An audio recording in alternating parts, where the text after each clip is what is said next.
Okay, it's about 8:41, and my name is Richard Wright, and today is Wednesday, April the 14th, 2021, and welcome to week number 2 of Introduction to Corrections, and I'm glad to be back here again with you guys.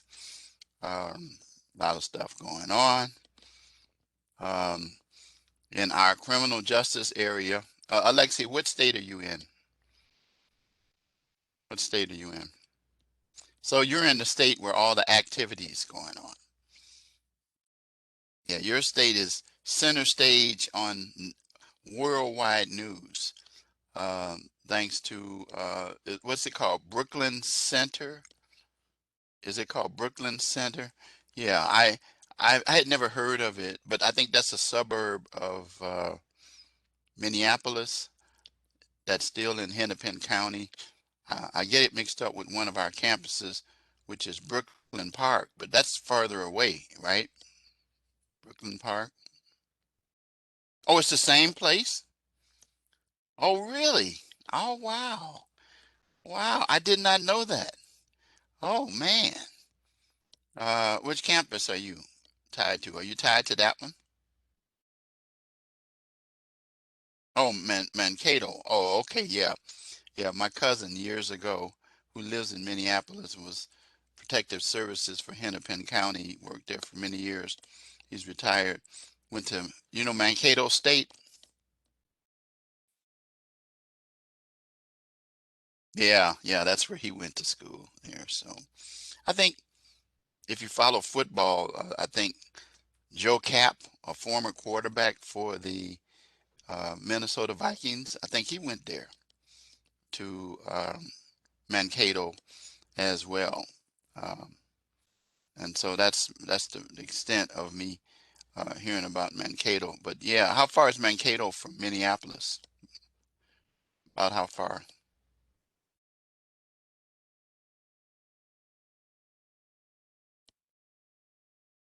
1.5 hours or so. Okay, so you got a little distance there.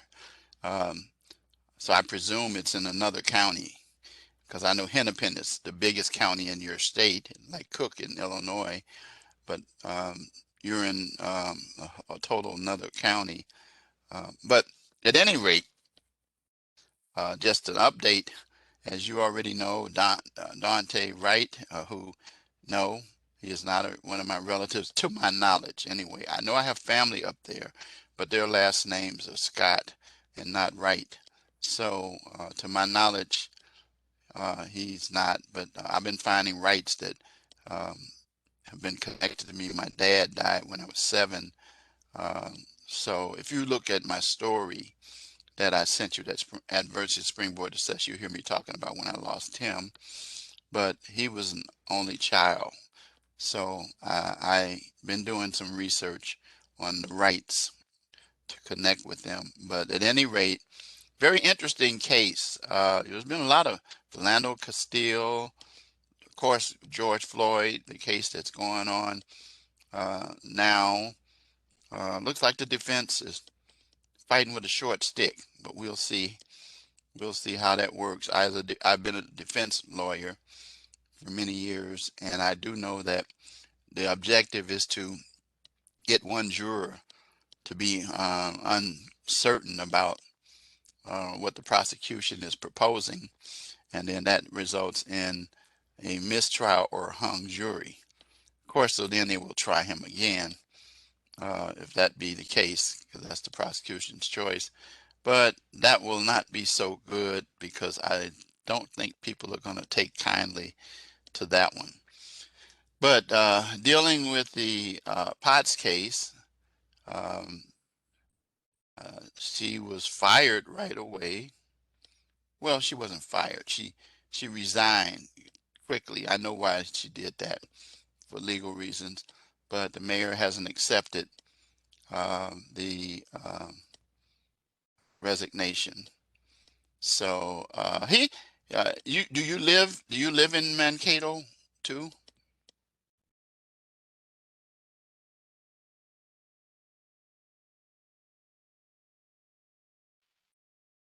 Oh, okay.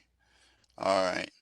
But anyway, so you live where I'm sorry, you live where the incident took place, right? In Brooklyn Park. That's where you live. Is that right?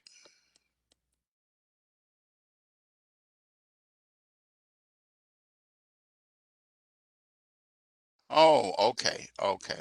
All right. Yeah. So I was just curious. The mayor, it appears that he has just been recently elected.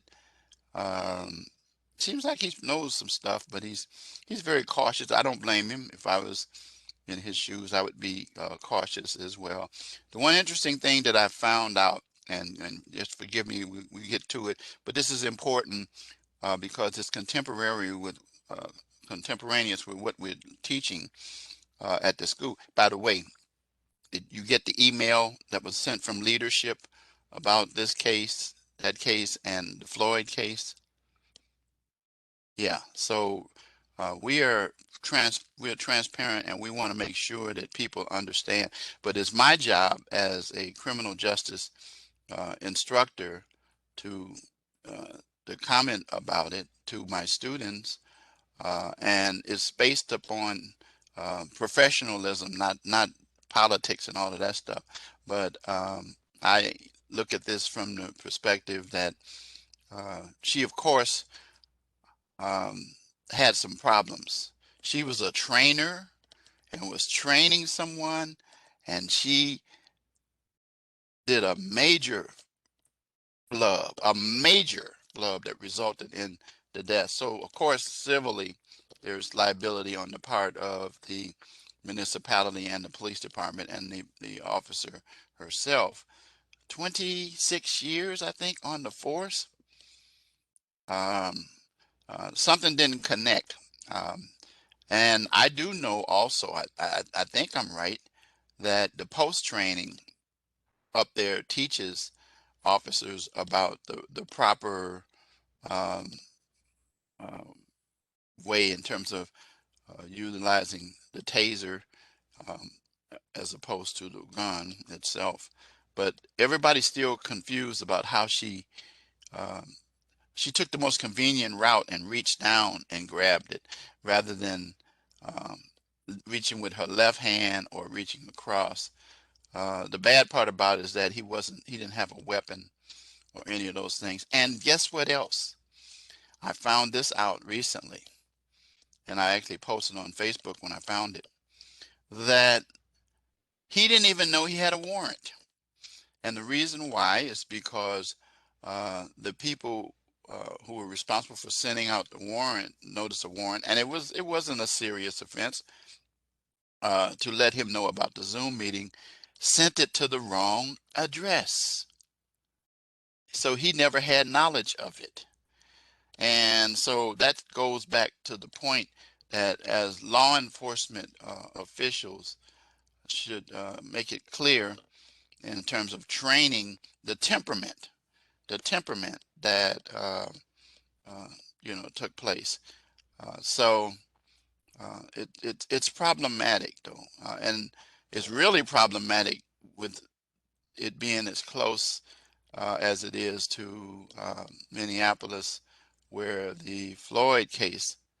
I hate to say that. I should never say that. It's the Chauvin case because that's what the defense is trying to turn it into, the George Floyd case. But it's quite clear from all of the evidence that's been presented, overwhelmingly, that he didn't die from an overdose of drugs. He died from a knee to the neck for extensive period of time, and that's uh, the problem area. And then also that technique. And I don't know if you followed it or not. The first witness for the defense on yesterday came out and said that Chauvin was doing the exact technique that was taught to him.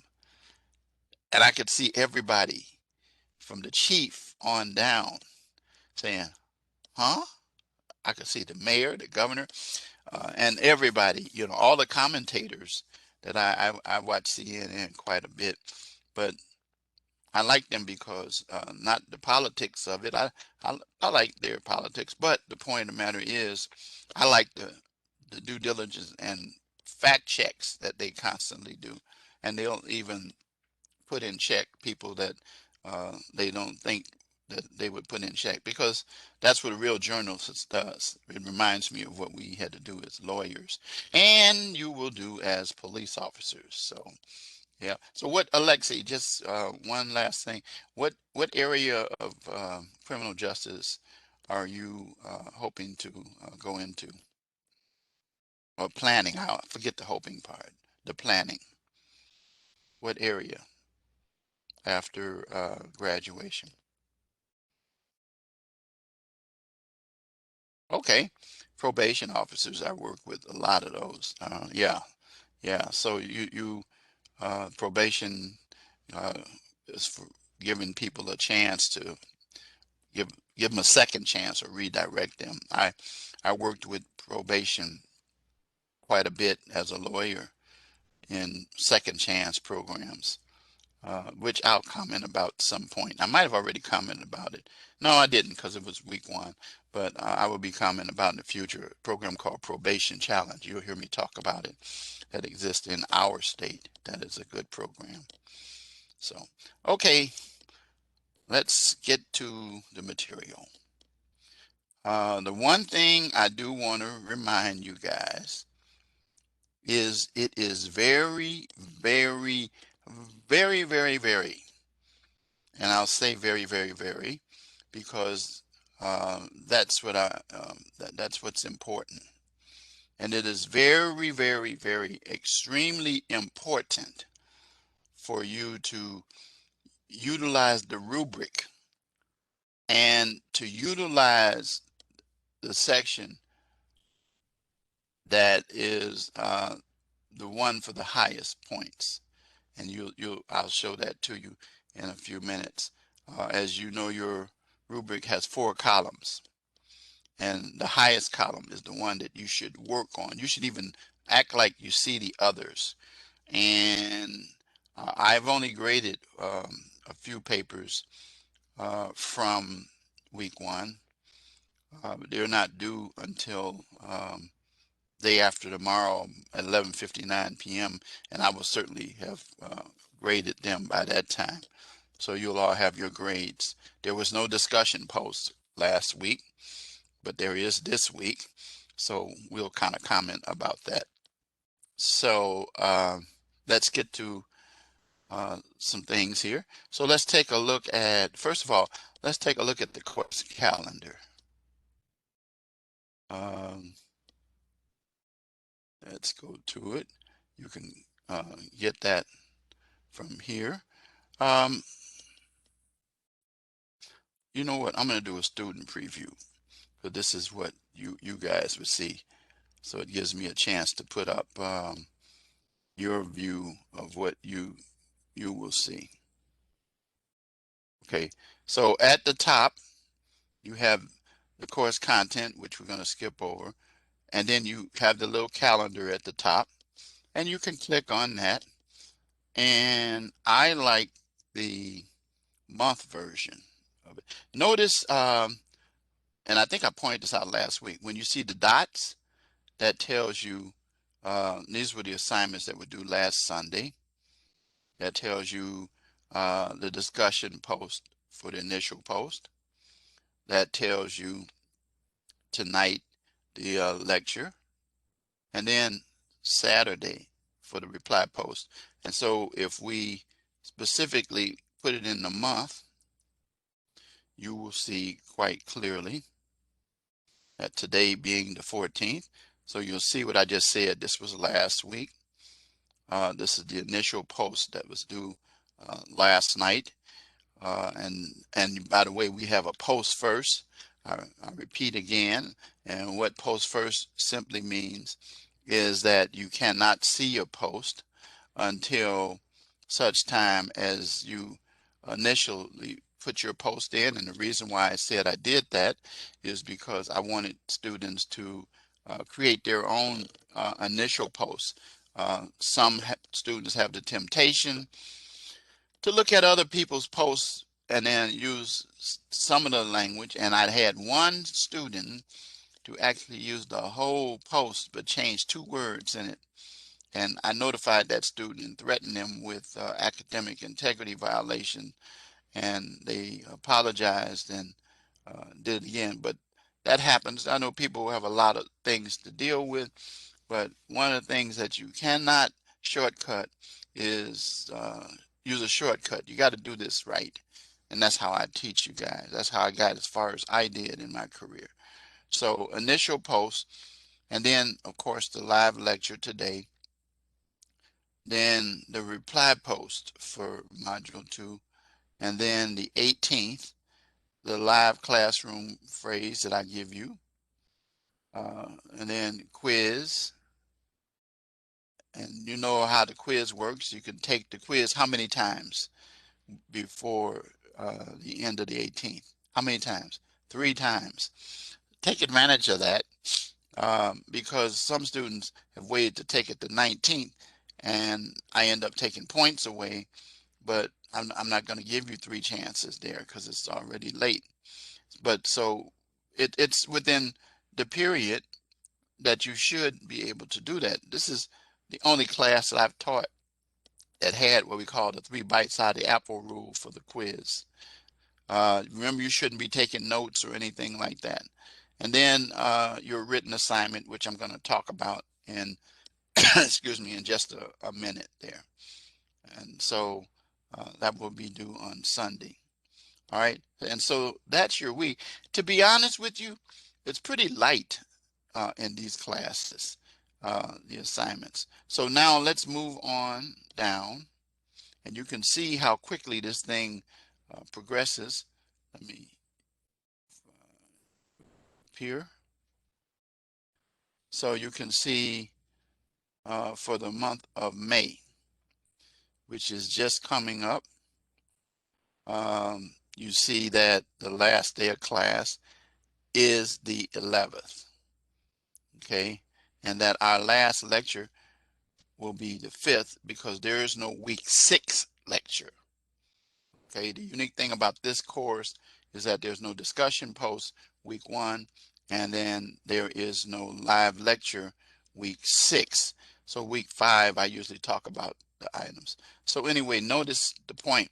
The course officially ends on the 11th. No exceptions. Well, there's a way to do it, but I won't comment about it. I've already talked about that before. The course ends, initial post, and also the reply post is due, along with the quiz as well.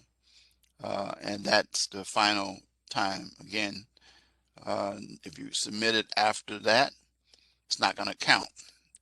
Only the ones that fall within that period of time. Because the next day, the 12th, term 2 starts.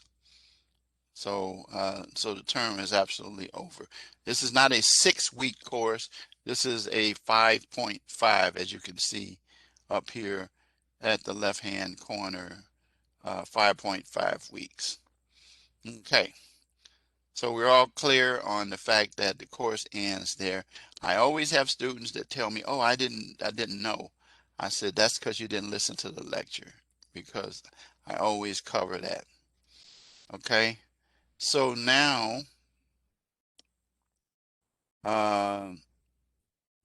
okay, this we'll come back to this. The grade book.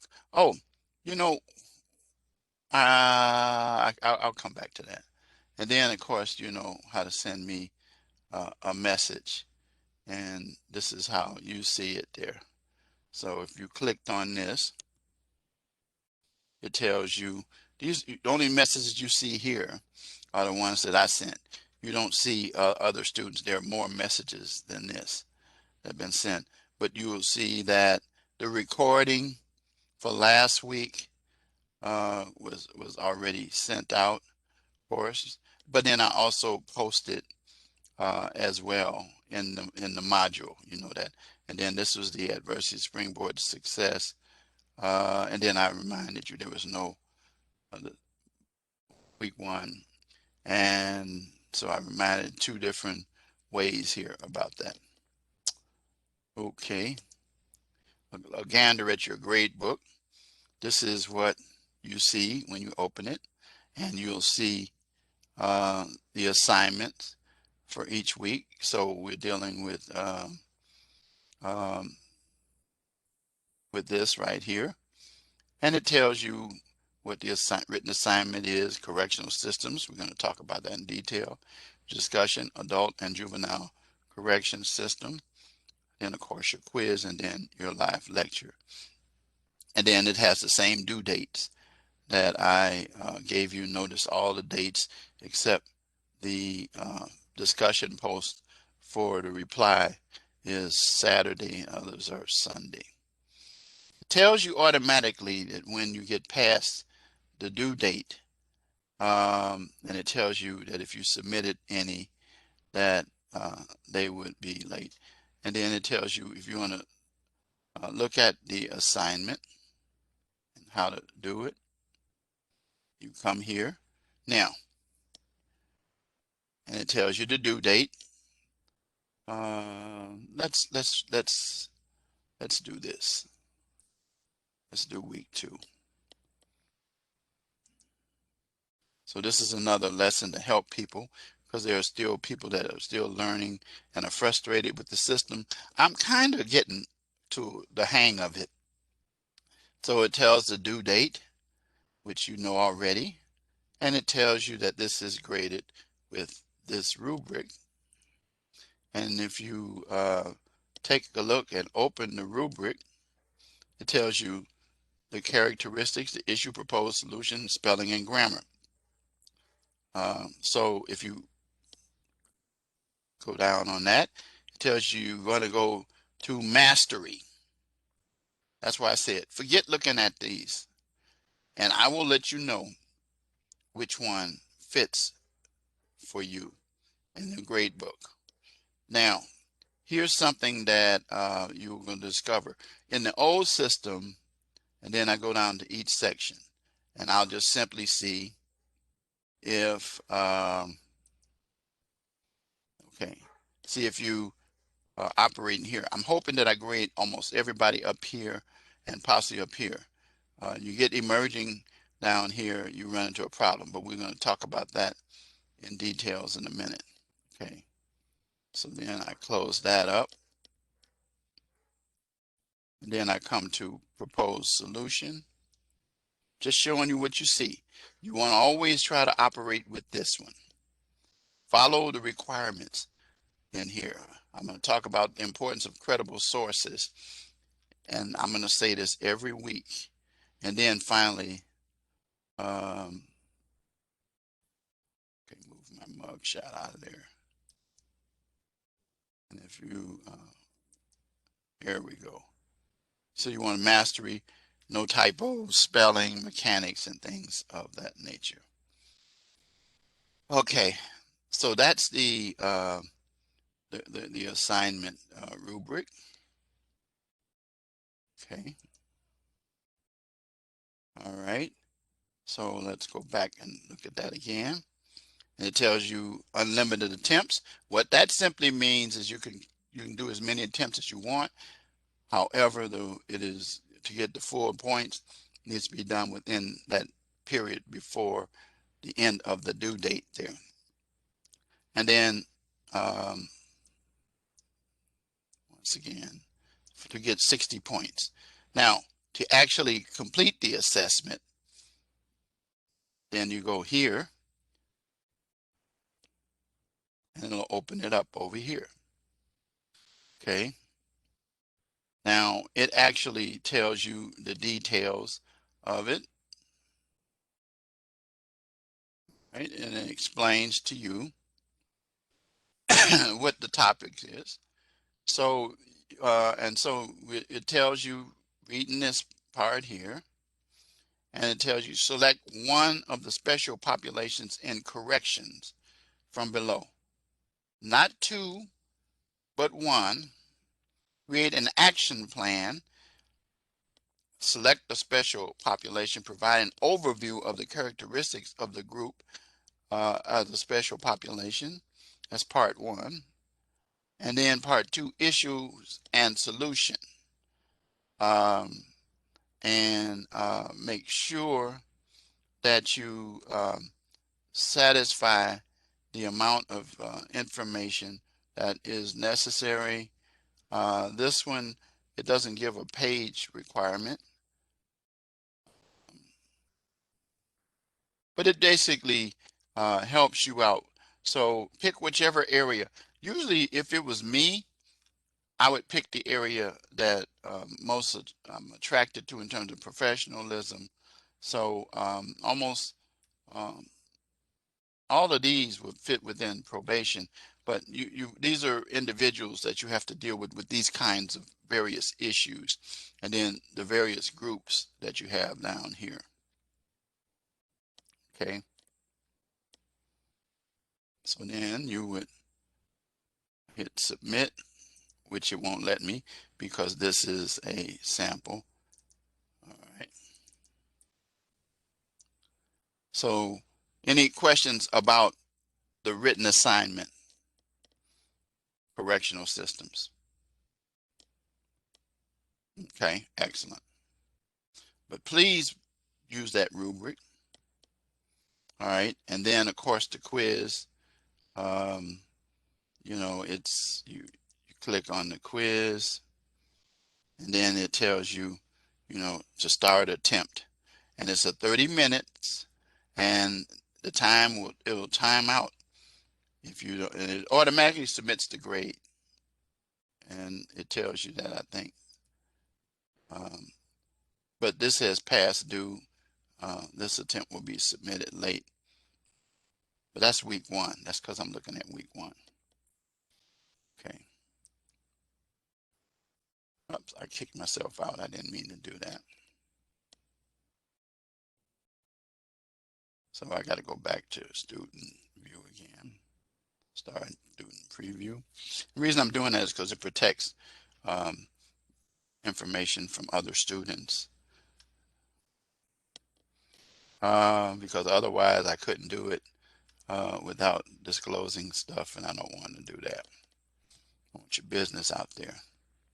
Okay, so your discussion, of course, topic here.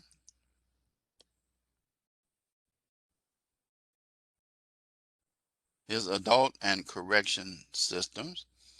For this discussion, you're going to look at the differences between adult and juvenile correction systems in regard to the process, terminology, and philosophy. We'll talk a little bit about that. And in your initial post, explain the difference between the adult and juvenile correction system, and then support the selection of one differences. You explain by specific examples of a process, including the terminology and why you believe the difference is so important. In your response post, choose a peer who describes a different method other than yours, and discuss whether you believe the process and terminology they provide supported that difference. Share your beliefs as to the importance.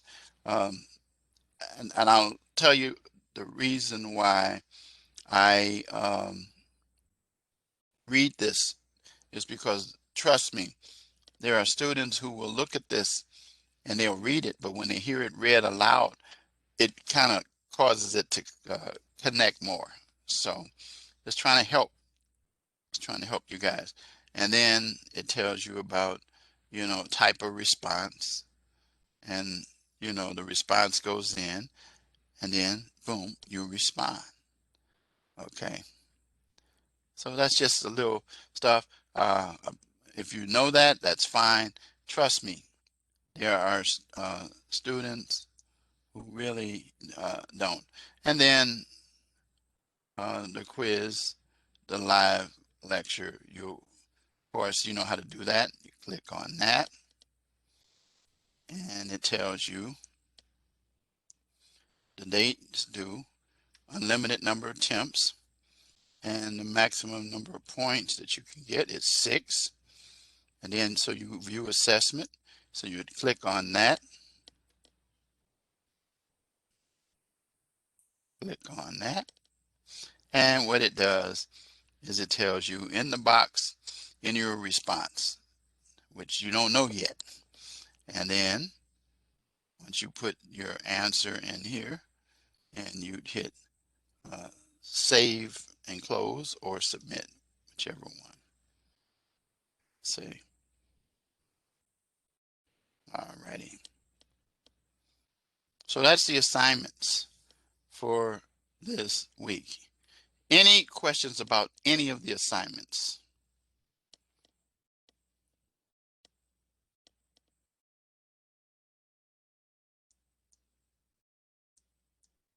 Okay, none. Okay. So now, then this is how you see your current grade. You get your grades and stuff. Again, there's the calendar and then the emails. Okay, so now I want to get out of the student mode.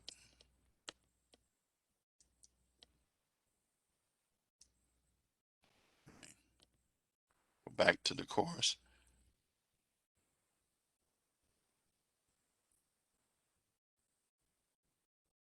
Okay, so now we're back at the regular mode. Okay, so now let's take a look at the announcements for this week.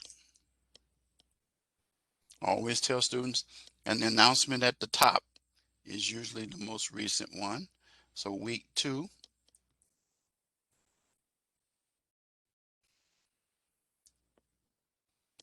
adults, juveniles, and criminal behavior topic, chapters 6, 12, and 17 of American Corrections. I also emailed you the PowerPoints. Did you get the PowerPoints for chapters 6, 12, and 17?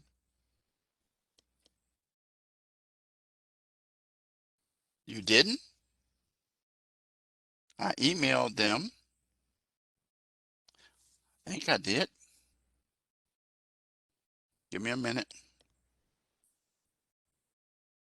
Back to that.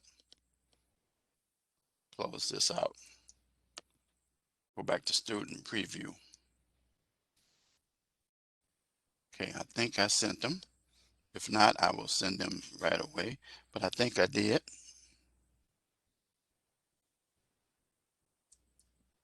Okay, it would be an email. Okay.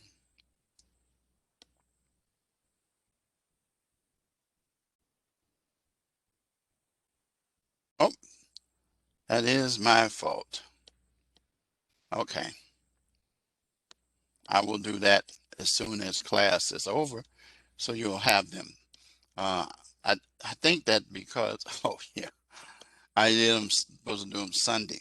Sunday, I got my second COVID shot, and excuse me, I wasn't feeling that good all the way until yesterday evening. But I'm still good because of the fact that I will be immune completely in 2 weeks from Sunday. But yeah, so that's what happened is that I posted the announcement, but I thought I sent that. So I'll send that out to you. That was my mistaken error. Thanks for letting me know that. So anyway, back to the announcement. This thing here, you have to go back and forth a whole lot. So it's different from where the other one was. If you remember, if you've ever had the other one, some students did not have the other one. So the 6, 12, and 17 PowerPoints will be sent to you. Theories impacting corrections. Now, there's some things going on that I've been talking to personal support about, but I think from last week, but I think that, and they hadn't corrected them because they reached out to me yesterday, but they weren't. But for week 2, I think we decided that theories impacting corrections was okay. Incarceration and the criminal experience, and then we'll deal with special populations, adult correction systems, and then of course vocabulary review, which helps you get ready for your quiz. All right, and this tells the time of the lecture. And I gave this already, the written assignments, and then adversity is a springboard success. You know about that because that is this right here that you can take a look at it yourself as well. So pay close attention to the announcements. All right. For those who have not learned how to see the syllabus, which I recommend that you take a look at. Let me move this back down here. And it tells you here, if you open up the syllabus, it reminds you my name, tells you that you can text me, call me, email me any hour of the day except the 25th hour of the day. It gives my phone number, email, and then it reminds you that you have to conduct research and things like that. All right. Then there's some more stuff. You take time, you can read that. But it also, for those of you who have not been able to find it, you go to resources, you can find out information that we talked about during week 1, library and learning stuff, academic integrity video, set an appointment with the librarian as well. And then if you, if you wanted to, for example, get to course materials, you click on that, click on it, kind of stubborn, click on it, and it tells you your textbook. And then if you click on this, it opens up, takes you to the link for your textbook. And there it comes right after that. Okay, got your name there. And then, you can do all kind of things with this as far as table of contents, and where to find everything, chapters, and all of those kind of things. So if you did part 1, it tells you chapters 1 to 6. So that's where you find that, because there's been a few people who said to me that they could not find their textbook. So there's another thing for you. All right, so now let's go back to module 2. Before I do the overview and activities, make sure I covered everything down here. I did, and we will get down here to this. So let's talk about the overview and activities about what this week is about. And here it is right here. And it's just a summary of what we've already dealt with. Correctional clients and special populations, key theories that have impacted corrections approach. This will primarily you'll discover in your PowerPoints and your reading as well. Key difference between adult and juvenile corrections. And this is your readings again. And then this is the lesson content that we're going to talk about. We already did this section down here. So we're going to talk about these. Okay, pretty much that's it.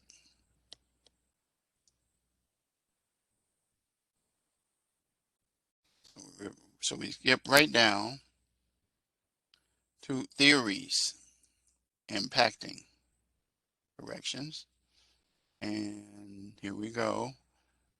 And you hit start. Then do not hit this, but hit this. Then it should say theories impacting. Oh, no, this is access denied. Dude. Okay.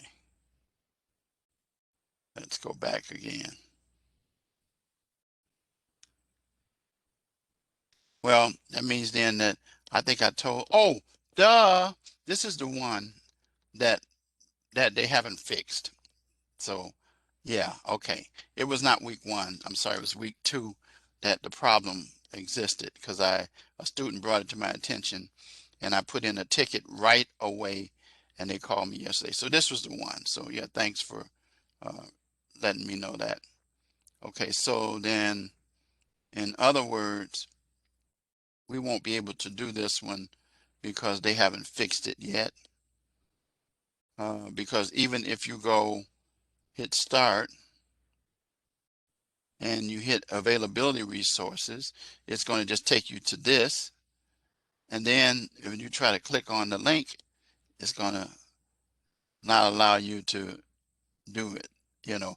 Then it's going to make you do this.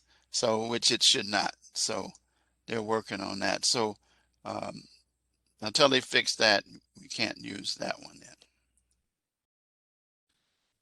Okay. So let's talk about incarceration and the prison experience.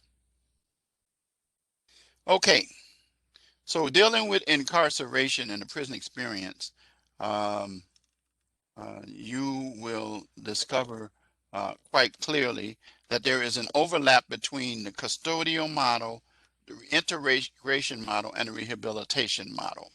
Now, the key thing in dealing with uh, each of these models, and it talks about what the custodial model is, uh, and security and discipline.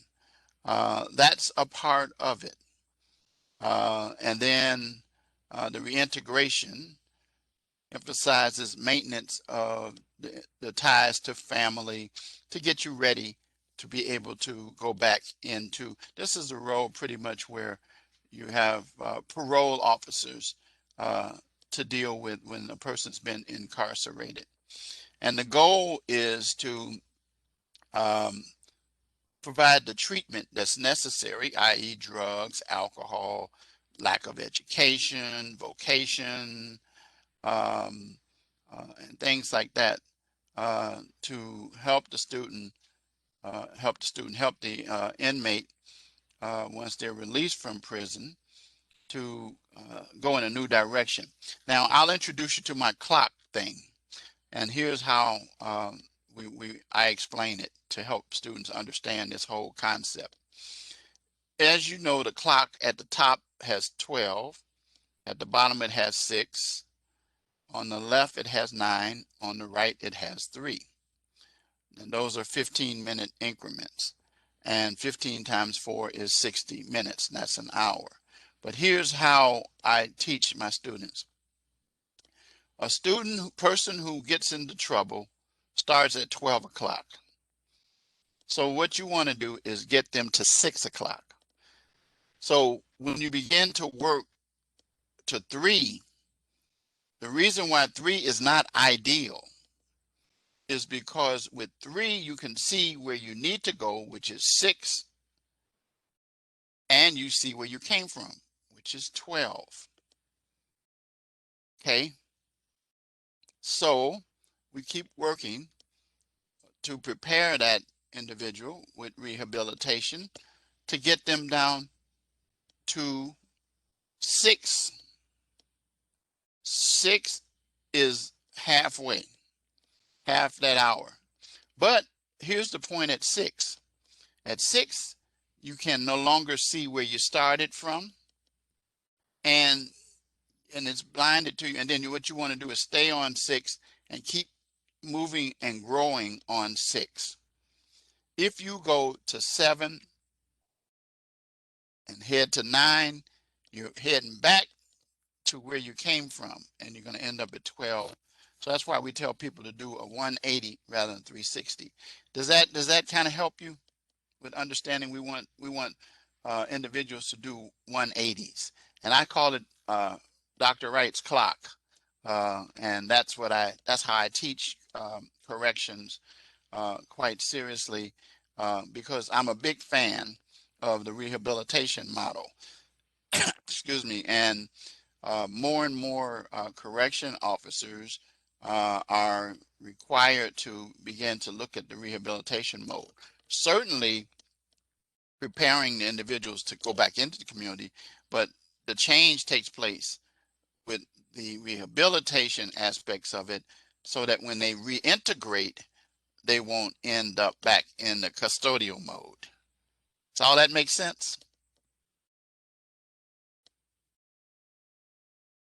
Giving them a new start to life, such as an education, drugs, treatment, and those kind of things. And it helps a whole lot. And it also helps to um, prevent recidivism.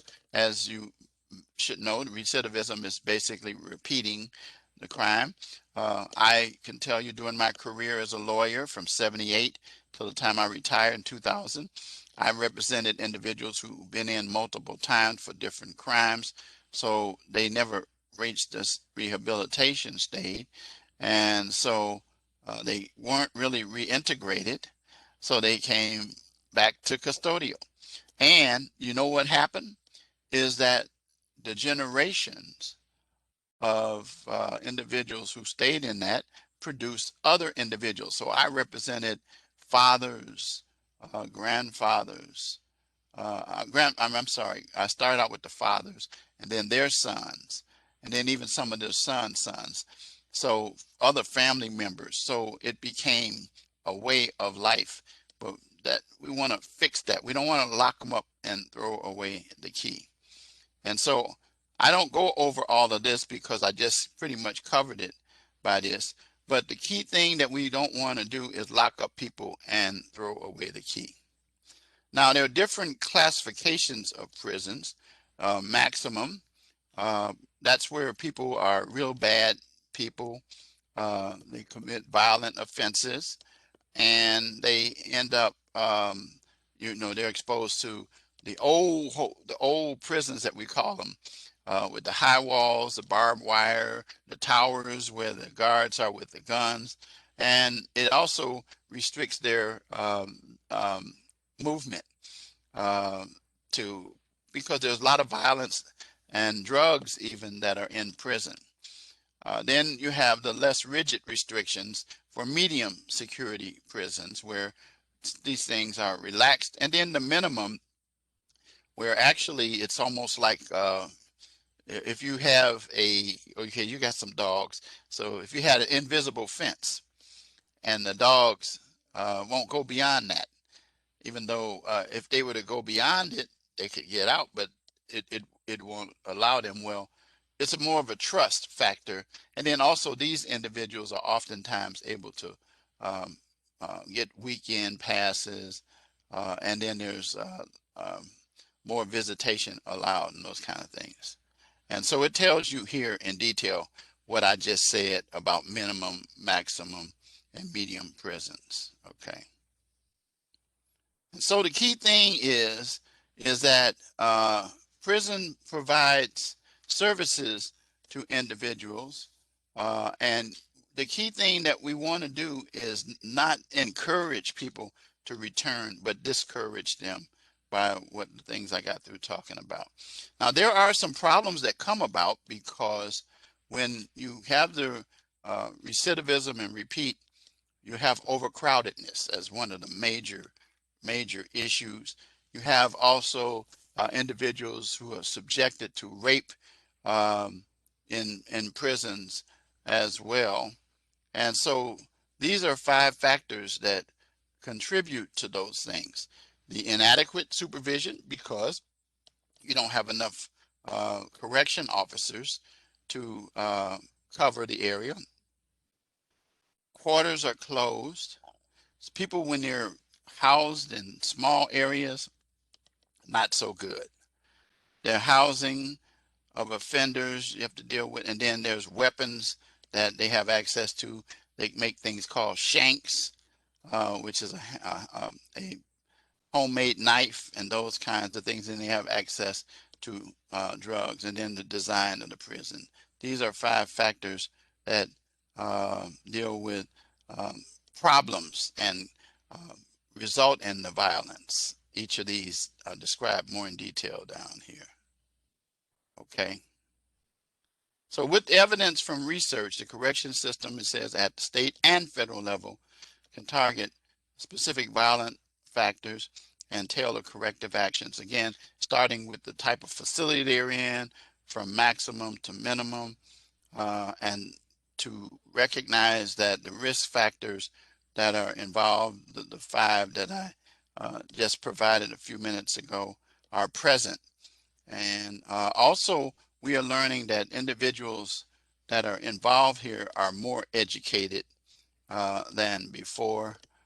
We're a few minutes over, but give me a little bit of time. We're going to wrap up pretty fast here. We get down here. Okay, so you got the incarceration. So now there are right now are and incidentally, I think you know this, that you cannot be a probation officer or parole officer unless you have a bachelor's degree, because they want the more educated, because in those roles you're going to become super counselors to individuals, and you want to try to again get them to 6 o'clock and utilize all the resources. So it's not a babysitting thing that originally, remember they used to hire students out of high school, and that happened. But more and more facilities are hiring individuals that have a minimum of an associate's degree, because of the fact that there's more specialization involved in the facilities, and individuals are there. And as I said again, it's more of a counseling type of and teaching opportunity for you. You have to, as I have said over the years, and I got it from the videos that I had in the previous classes, and that they've changed, that correction, particularly when you're dealing with correction officers have three things that are critical, and their position must be firm, fair, and consistent. That way you develop respect from the inmates. But when you start trying to do favors and stuff, you're opening up a can of worms and things like that. And so you individuals who are going to be probation, excuse me, and parole, you're the ones who are going to specialize in the reintegration aspects of it, getting individuals to come back into programs. There's second chance programs now that individuals are given, again, the opportunity to get more education. So the special populations, we kind of talked about them already, but and this is the definition of a special population: groups of offenders that have unique needs. And in addition to the juvenile and female special populations, there are 7 prevalent special populations. I've already given you them in your actual assignment. And so if you go to this, okay, wait a minute. Yeah, the types of special population, and here they are: substance abusers, and then it talks about some statistics dealing with substance abusers.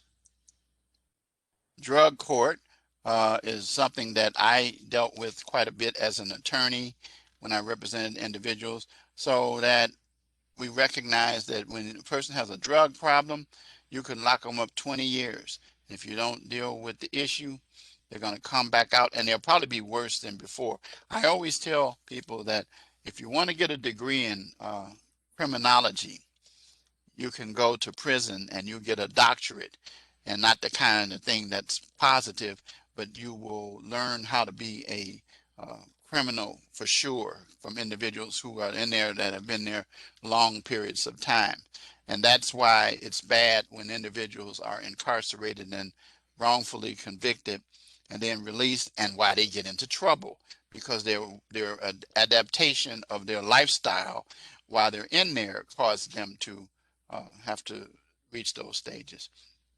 Then you have individuals that have learning disabilities to deal with that as well. And then individuals might have other problems. This poor may commit a crime for something they need or want. I always say, when you take drugs and crime, you'll hear me say this, that um, drugs and crime go hand in hand because people commit crimes to support their habits. Well, people who commit crimes rather than learning how to get something and work for it like we do, will take yours. And that's what that means. So they end up find themselves in prison. They don't mean any harm, but you're in the way and will oftentimes do things that are not so good. They're not quick thinkers. Um, uh, I told somebody there's no such thing as I don't care if Michael Jackson had the song Smooth Criminal. The way you become a criminal is you get caught committing a crime. You cannot be a criminal until you are actually convicted or plead guilty to a crime. So it's easier to catch. They do criminals do crazy stuff, dumb stuff. Majority of their crimes are property, and like I said again, they don't want to hurt anybody. They just want to satisfy their needs. And then oftentimes practical jokes from older ones who've been there and become the subjects of sexual attacks. And then the age offenders, you have long-term offenders. We deal with the 3 strikes where people get natural life and they're there longer. And then it talks about approximately 24% of those have sentences that are longer than 25 years. And that's what I mean, the fact that you longer you stay, the more you learn how to be a criminal. And then it says not all are convicted of violent offenses. Remember one thing, most violent offenses come about because people are trying to do nonviolent things. Now, you have the shootings dealing with the drugs and stuff like that. They are violent offenses because they're using weapons. But many individuals who commit crimes are guilty of things like burglary or theft. And when they get real desperate, then they become robbers, which means they take it by force from you. You'll learn that when you take criminal law. And then burglary, where they'll come into your place where you're supposed to be safe and secure, and those kind of things.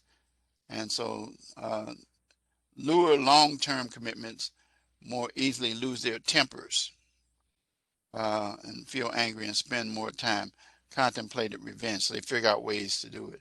Then you got the elderly that are 55 and over, and you got the population that's growing in that number, where you have to have special accommodations provided for those seniors, lower bunks, grab bars in cells and showers. You have some ADA issues that you'd have to have in terms of bathrooms, and you keep them separated from younger and tougher individuals who would prey on those individuals. Then the other elderly group have to do with health issues, things of that nature.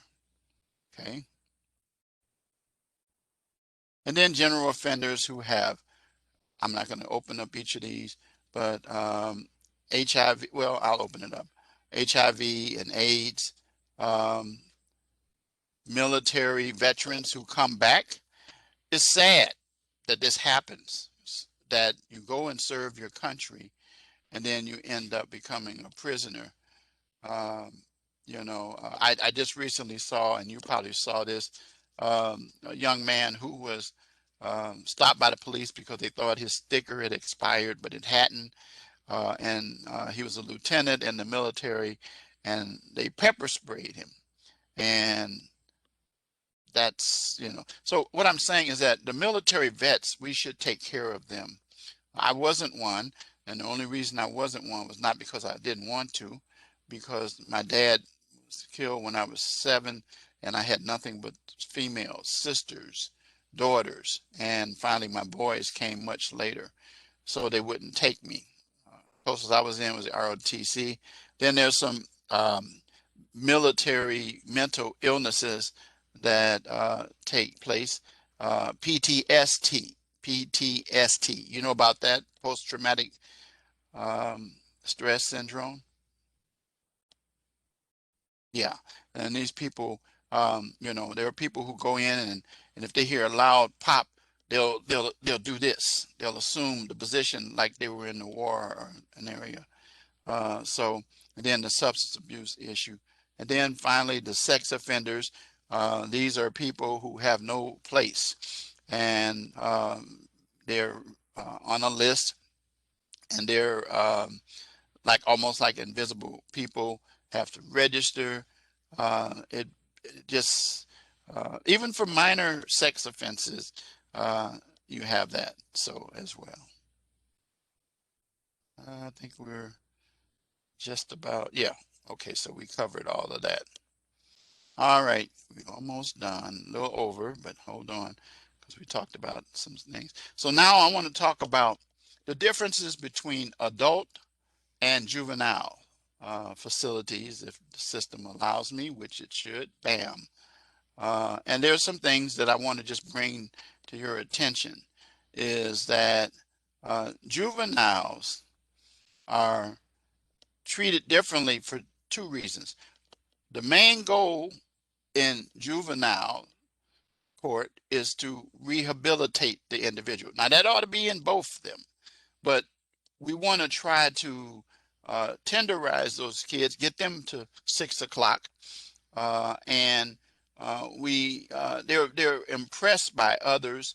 They're oftentimes older people who put them in the positions that they're in to get them in that situation. They're stronger, they're quicker in terms of their actions. There's problems in the family. They're adversely affected by hanging with the wrong crowd. I always tell people, my students, and I told my kids, hey, you hang out with a person who's a criminal, you're going to become one too. Um, and uh, and then they have little responsibility for others. And so there's less emphasis, as it says, on punishment, more on individualized treatment, or that R word again, rehabilitation, to help in the juvenile system. Okay.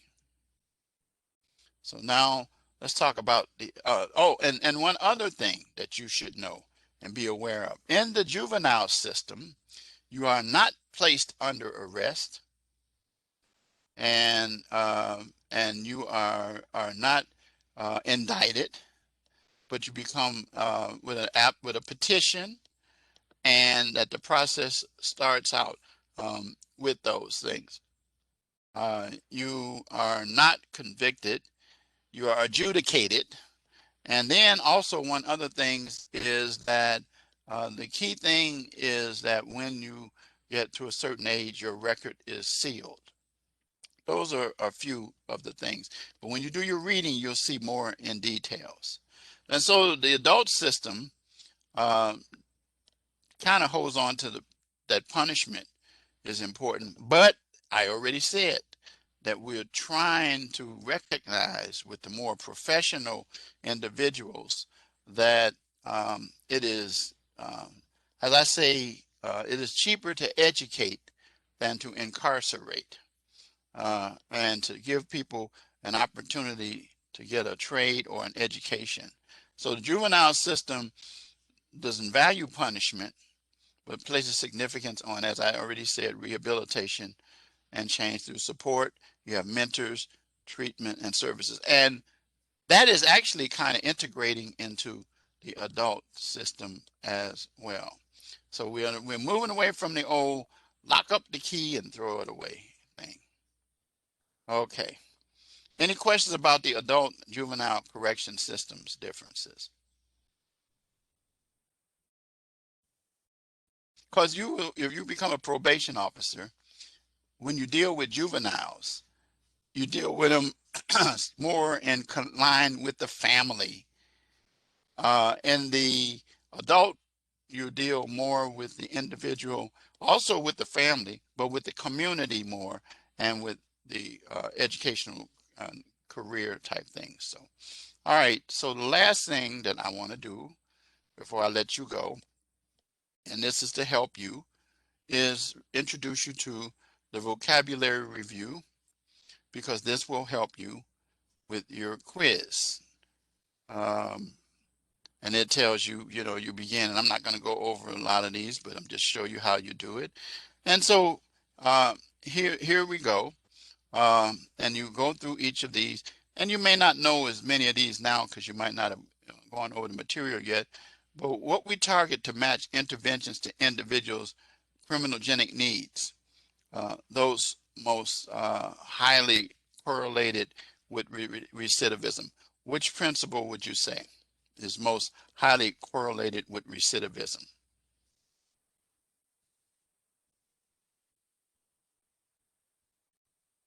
Which one? The first one? Okay, let's see if you're right. I already know the answer to that question, and that's incorrect. And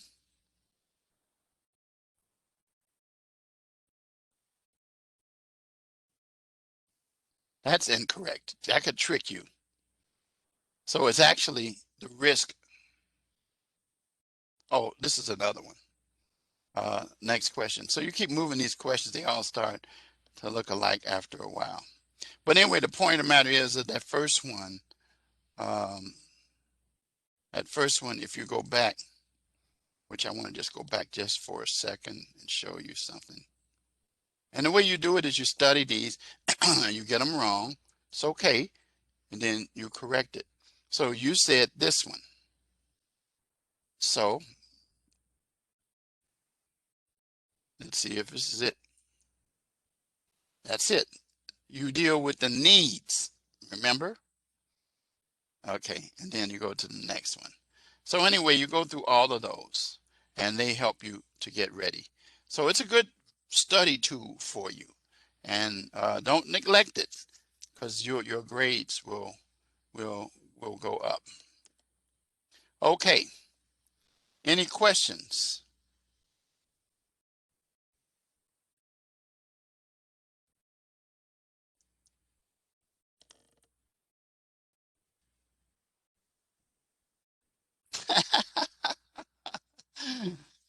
Very good.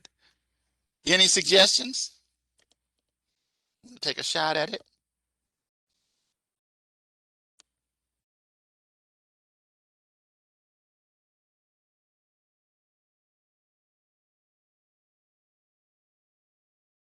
Oh,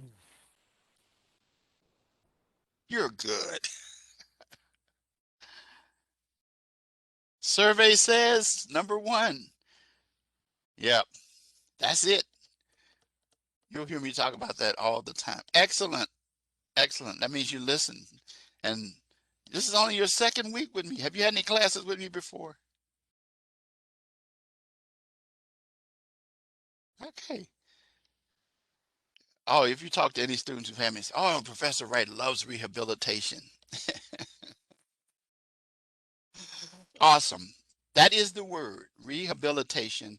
Give me that in the way that I showed you earlier, and you will have all your points. Again, I apologize for keeping you a little longer, but we talked about some other things before that.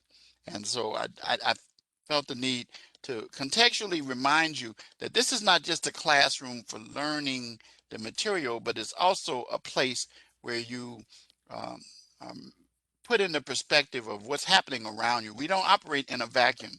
We are, especially in Minnesota, so, but that could be all over. I mean, down in Florida, there's always something going on down in Florida. I mean, and things like that. Other states, um, Illinois here, we have our things going on. So that's why we want you to be ethical, professional, and educated criminal justice. All right. Thank you for coming out, Alexia. I always enjoy having students that I can dialogue with. I have had times when I do the lecture just to myself, because I've done radio, it's not difficult. So I'm going to say good night to you. Have a fantastic week. Thank you, and stay safe. And again, get those assignments in. Again, the final time, I'll say that assignments for week number 1, grades are due by Friday, 11:59 p.m. Central Standard, and I will have those grades all in. And then a reminder, please, please, please use the rubric. Please, please use the mastery column. Please ignore the others. If you satisfy those, and by the way, when it says credible sources, I'm glad I thought about saying this. When it says credible sources, it means citations in the body, okay? And then give me some references at the end. But students think that references satisfies credible sources. No, no, no. If you know the APA format requirements, then you'll get that. But it is, and you cannot, by the way, you'll end up in emerging every time, as I said to students. And also, there is no place on the rubric for me to comment. So there's a little section that when I grade students, that I can put little comments in, and you'll see why you got the lower grade. If you get all the points, I don't say anything, because that means you satisfied everything. So I just check it off and check it off. All right, see you next week. Stay safe, and again, if you need to reach me, you know how to reach me. Good night.